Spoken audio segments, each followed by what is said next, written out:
આજે વાત કરીએ કુદરતના ખોળાની અને જિંદગીમાં માણસનું સમય સાથે જે વર્તન બદલાય એની.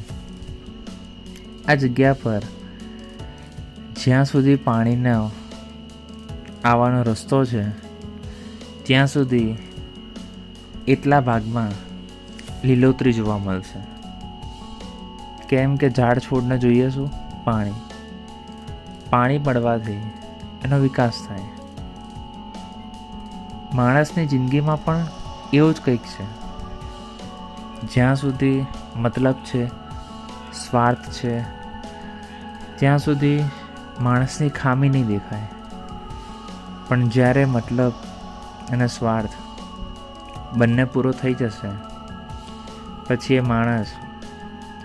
માણસને જ ભૂલી જશે. આ જોઈને મને વિચાર આવ્યો.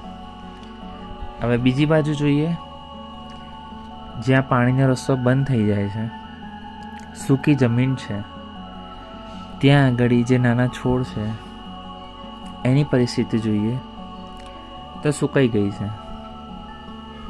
જિંદગીનું એવું જ છે. વ્યક્તિ જ્યારે એકલો પડે, એ સુખ હોય કે દુઃખ હોય, એ મૂંઝાયા કરતો હોય છે.